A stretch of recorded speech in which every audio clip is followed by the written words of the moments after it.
Hello, and welcome to another daily reading from the Dragon Within Saga, Book 1, Convergence, available on Love and Light Productions' website. The link will be in the comments. So we're starting Chapter 3 today, and we're going to dive right in. Here we go. She momentarily stopped, hanging her laundry, and glanced to the distance, because she thought she heard her son's voice calling out to her. Indeed, what she heard was correct, as she saw him running wildly toward her. He often did this when returning from one of his numerous hunting trips with his father. He was never able to contain his excitement from being successful at tracking and correctly identifying another type of animal, or from successfully hitting multiple targets with his bow and arrow. The first time he returned in such a frenzied state of joy and pride was 3 years ago. He had just completed his first hunting trip, where he completely tracked and shot a small rabbit. Guided by his father, no doubt, but still jubilant over his own success, he ran the 300 or so yards from the edge of the woods to the front door and almost took it off the hinges even at the young age of 7. Today, however, judging by his speed and boisterous yelling, he must have done something extraordinary because his exuberance was vivid. Each and every time she observed him running home to extol his pride at completing his father's directions, she felt an overwhelming joy. Not just with her son's growth, but with the fates for placing her with a man who truly had the ability to parent and inspire their young son and daughter. As he approached, still at an impressive speed for a 10-year-old, she noticed a slight difference in his running. It was not entirely driven by jubilant excitement, as it had been time and time again. Instead, it was less controlled, more animal, more desperate, as if driven by a simple, primal emotion rather than the complexities of parental approval. On the heels of this forming revelation, she saw his face, and then the blood upon it. What she previously mistook for excitement, she now heard as frantic cries for help. She instantly stood straight up, just as he plummeted into her arms, burying his face into her chest and sobbing until he soaked through her dress. His little voice was straining with the forced pitch of his sorrow, was demanding as she felt it vibrate her very heart. As she tightly held him, she was also frantically searching the edge of the forest, hoping to see her husband return. But no such hope materialized. Deep in her sheltered awareness, she knew she was dreaming, as she had grown familiar with its recurrence over the long and lonely years. Her subconscious repeated this dream time and time again, always the same and never with a different outcome. It would always end with her son in her arms, and her heart breaking at the sorrow she felt as his tears wetted through her dress. Her daughter was never included because she was still too young to have played a significant role in the development of the powerful emotions that perpetuated the continuance of a repetitive dream over these last 12 years. Although she was able to identify her dreaming state, she was still unable to wake. Therefore, she was at the mercy of her emotions and where they would lead. As it always did, just after her son was able to pull his head away from her dress, look up into his mother's eyes and say, "I am sorry," the scene shifted.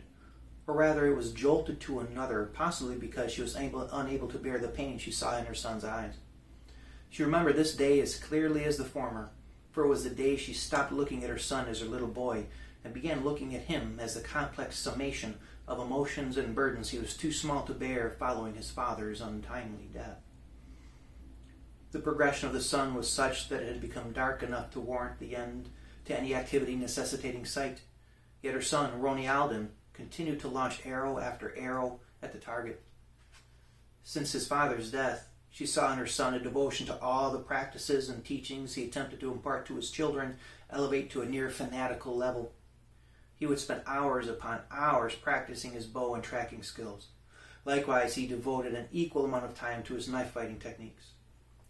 And he spent less and less time in the activities involving interaction with her and his younger sister. On this particular evening, a full 3 years after the tragic day, she decided to walk out to the field where his refinement continued. She stood watching him from several paces away, noticing that he did not once break focus to acknowledge she was there. "Ronnie, my son, it is not late enough for you to come in and speak with your sister? She does miss you so, and the times you used to spend together." Seeing his head drop just as he was about to release another arrow, she knew something had resolved within him.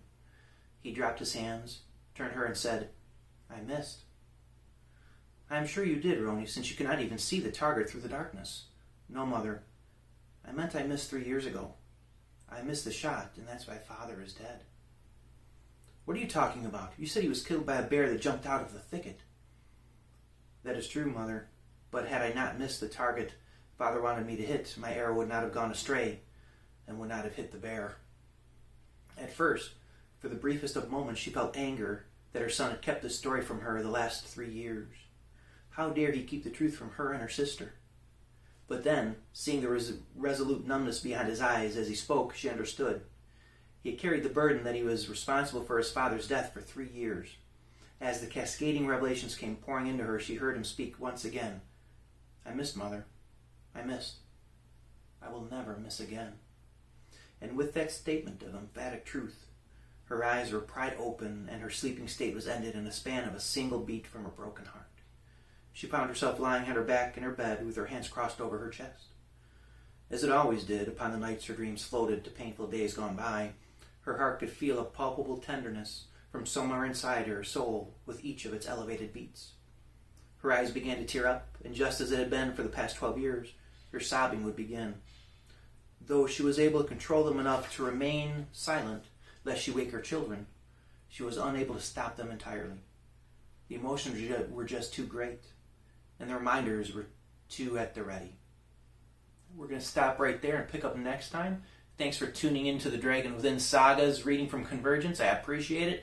Have a wonderful day, everyone, and don't forget to always release your Dragon Within. Thank you.